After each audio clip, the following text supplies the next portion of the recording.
Hello and welcome to my Barrows guide. This is a guide for doing Barrows. You will not need any food, you will not need any prayer potions, you will not need to go to the bank. It's just staying here at Barrows and grinding and grinding and grinding. Efficient. It's the most efficient way, to my knowledge, to go through, do Barrows really quickly and hopefully get lots of loot and good stuff and lots of money. Lovely. Okay, let's look at my stats. You're going to need good mage because this is based off of ancients. You're going to need high defense. I was able to do it at like 85 and stuff. You can probably do it at 80, but I would really recommend somewhere around 85. If you have like 90 plus, that's really good. That'll help a lot because Kirill is going to be your biggest threat because he hits really hard. Again, you're going to want to be on Ancients. I'm using Blood Blitz just because that's the best I can use. If you can use Barrage spells, that's lovely, that's wonderful, that's great. It'll help you even more. I haven't tried with Burst or Rush spells, but you can probably do it with those. It'll just be more of a pain. It'll be a little bit harder, but I'm sure it's possible. Okay, let's look at my gear. This is what you're going to need. You're going to want really high range defense. You don't have to be quite as high as I am, but you can try and wear your best gear for your best range defense and all that good stuff. Actually, I should probably go ahead and wear Barrows helmet, but that's my bad. Go ahead and try and max out your range defense, especially if you have lower defense level. And Ring of Wealth, that's something you're always going to want to wear. You don't need it the whole time. You can wear like Seer's Ring and Archer's Ring for the appropriate combat styles. But I mean, I'm not, just because I'm saving space. I barely have room for loot. Okay. And you're also going to want range gear. Black Dragon Hide will work just fine. I was getting by just fine with Black Dragon Hide. But I happen to have a Rims now. I mean Armadil. I happen to have Armadil now. If you have Kirill's armor, that's also really good. So yeah. Great gear for ranging and mage defense. And now your last, but most importantly, is your mage gear.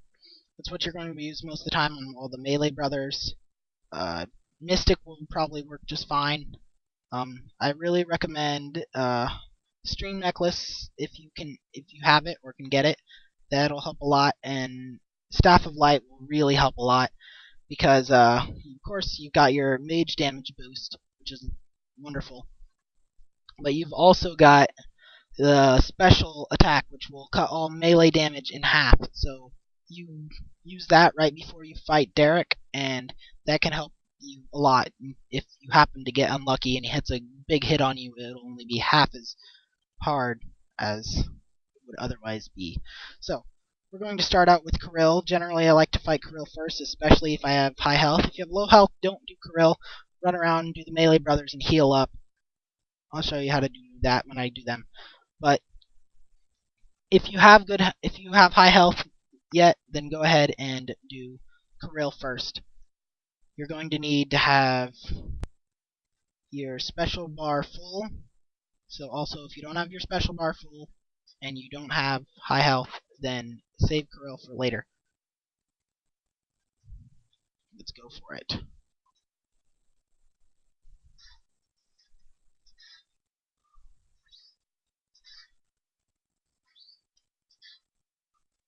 Also, you should always bring a secondary weapon, preferably slash, because he's weak to slash. So I brought my whip. So once your dagger is done, then you can wield that and finish him off. Other good slash weapons will work too, preferably one-handed, that way you can keep your shield for that extra defense. Again, no need for prayer, just need good defense.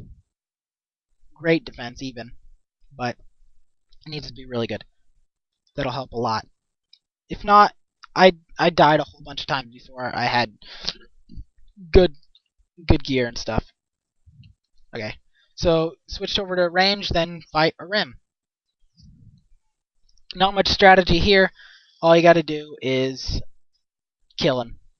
It's really simple. He's really easy. He's the lowest threat. If you're wearing your Good range gear, Black Dragon Hider better. He's not going to hit you very often, and you're going to be able to just rip him to pieces and make a rim stew if you wish. Not really.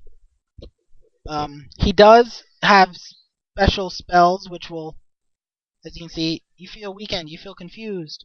It's because he'll lower your melee stats, which is why you do not want to fight a rim right before you're about to do Kirill, because that'll just make it that much harder to fight Kirill with lowered stats, which is never good. And there we go. That was quick, easy, virtually painless. And I don't even think I got hit. Maybe once or twice, some low hits.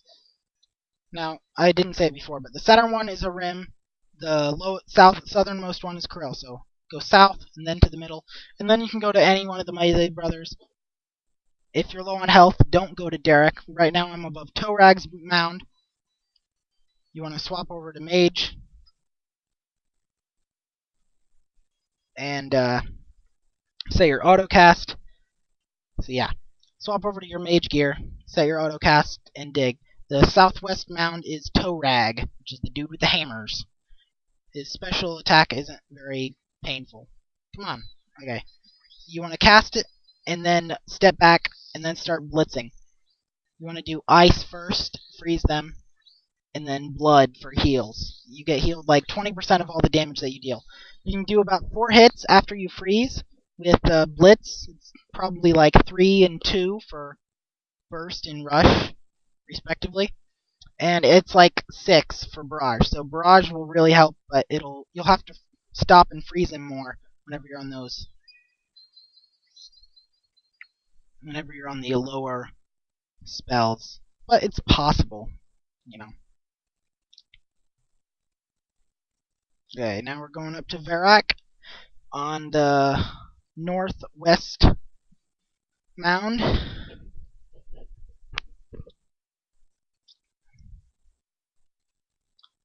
Okay. Okay, this is the tunnel. I was just about to say, man, I bet this is the tunnel. And lucky me. Now, from here, I would sometimes go to Derek, just because it's like going around the clock, you know. But I'm going to go over to Guthan first. Guthan the Infested here in the southeast mound, because I'm going to try and get a little bit more health before I take on Derek, because he's probably your second biggest threat. So here we go. Guthan the Infested. Freeze him. Step back.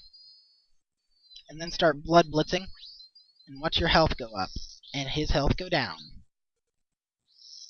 Be the other way around if he was hitting you.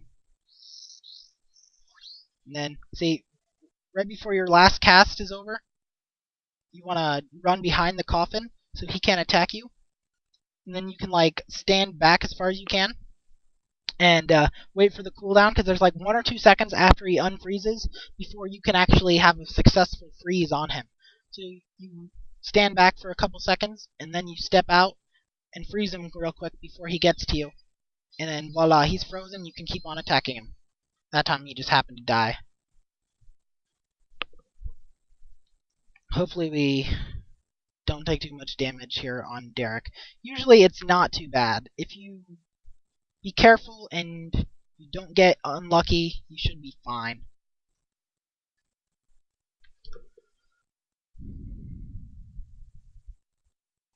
So here we are. Derek's coffin. Freeze him.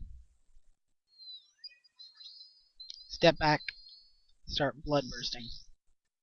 1 hit. 2 hit. 3 hit. 4 hit, and then run hide. Now, see, he's stuck, and then wait a couple seconds after he's unfrozen, and then I can step it out and freeze him again before he reaches me and pwns me. And I just keep blitzing. Well, actually, I'm at full health, so I should not blitz once you're at full health, because then you're just wasting blood runes.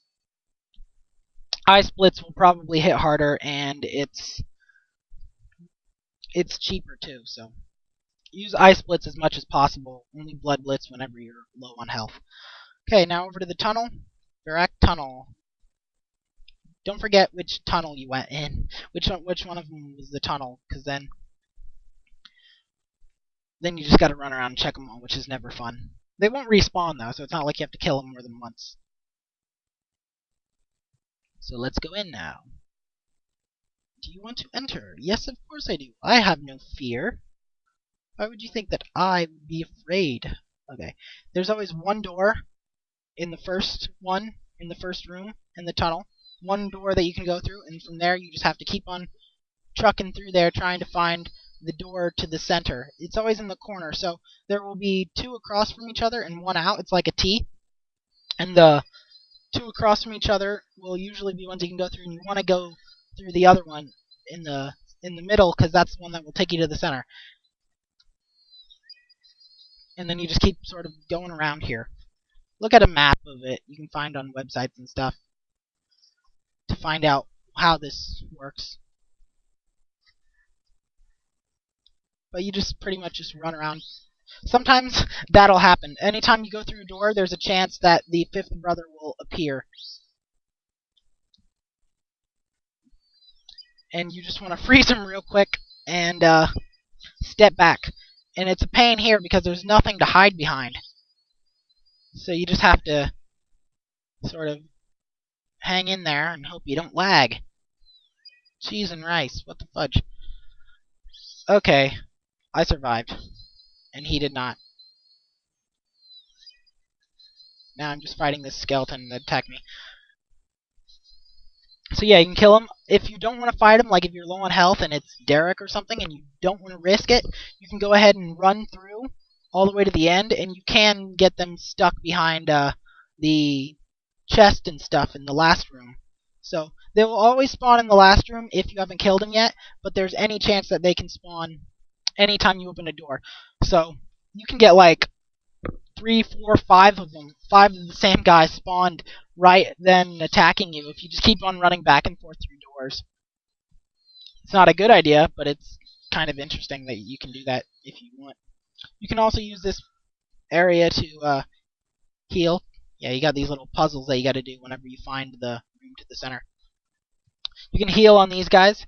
Like, I can just go ahead and... Sometimes whenever I come in here, I'll auto-cast a Blood Blitz. That way anything that attacks me just gets pwned, and I sort of leech their lives out of them. And then I can get healed up. That way I have good health for the next round to start out. But you usually don't need to. But sometimes it's good to do that. Usually you can heal enough on the melee brothers, but it really depends on who happens to be in the tunnel. So let's see what I get. What is it? Yay, I got a couple of potions. Nothing on the ground.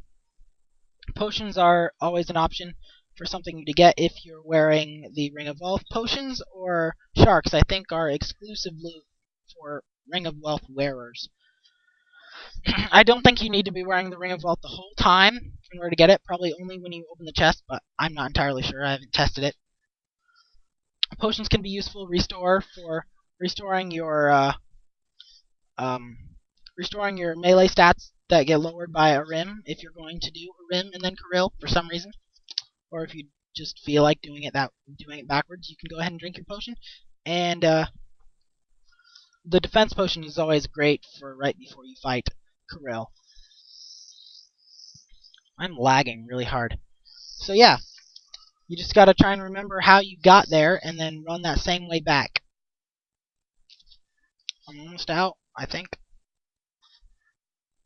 Fudge. This was a really long tunnel. Usually, well, actually, it's not usually in it. It's not usually anything. It's completely random. But sometimes you get really long tunnels. Sometimes you get really short ones. But you always start in a corner, so you always have to go through some doors. So yep, here I am. I'm out, and I still got reasonably high health, and I can probably go straight on to fight Kirill. Just gotta chug a defense potion and go in there and take him on and do it again. You just do it again and again and again. It takes like maybe 5-10 minutes to do one run. And you get through really quickly. No food, no prayer, no banking. Just lots of fun. And hopefully, lots of money. Thanks for watching. And leave any comments that you might have leave any questions or comments in the comments, and thanks for watching. See you around. Bye.